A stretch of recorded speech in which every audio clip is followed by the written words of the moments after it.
होळी आहे ती होळी आम्ही पेटवावी का? होलिका दहन करावं का? यासोबत जी धुलीवंदन आहे किंवा रंगपंचमी आहे ती आम्ही साजरी करावी का? असे अनेक प्रश्न आहेत. गर्भवती महिलांनी काही नियम पाळायचे का? सुतक जे आहे तो कालावधी कधी असणार आहे? ग्रहण स्पर्श आहे ते कधी असणार आहे? आणि ग्रहण मोक्ष आहे तो कधी असणार आहे? याची संपूर्ण माहिती अगदी कमी वेळात जाणून घेऊ. मंडळी, यंदा 2 मार्च 2026 ला आली आहे होळी. मग होळी जी आहे ती आपल्याला 2 मार्चला साजरी करायची आहे. आता होलिका दहन जे आहे ते अनेक ठिकाणी 5च्या नंतर जे होलिका दहन आहे त्याचं पूजन करतात आणि होलिका दहन करतात. यानंतर 3 मार्चला आला आहे चंद्रग्रहण. चंद्रग्रहण हे विशेष असणार आहे कारण हे चंद्रग्रहण कराच्या दिवशी आलं आहे. मग या चंद्रग्रहणाचा जो सूतक आहे किंवा जे वेद आहेत हे वेद ग्रहण सुरू होण्याच्या आधी 12 तास आधी किंवा 9 तास आधी लागत असतात. मग जे वेद आहे हे सकाळी 6:20 सुरुवात होणार आहे.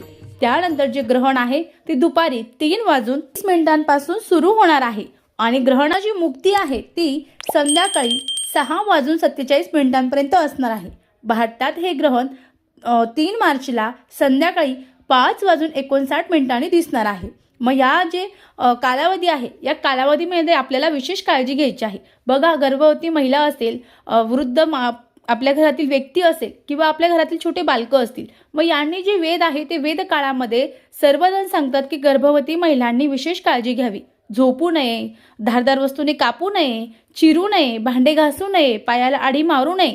पण तुम्ही ह्या गोष्टी कोणत्याही करू नका. पण तुम्हाला त्रास होत असेल तर तुम्ही झोपू शकता कारण 12 तास आधी जे वेद आहेत ते लागणार आहे. एवढ्या वेळ बसणं शक्य नाही. फक्त ज्या गोष्टी आहेत चिरणं, कापणं, शिवणं, पायाला अडी घालणं या गोष्टी करू नका. या दिवशी मोबाईल चुकून बघू नका कारण चुकून हुकून आपण ते ग्रहण बघणार आहोत. तिची आपल्याला काळजी घ्यायची आहे. श्री स्वामी समर्थ. धन्यवाद.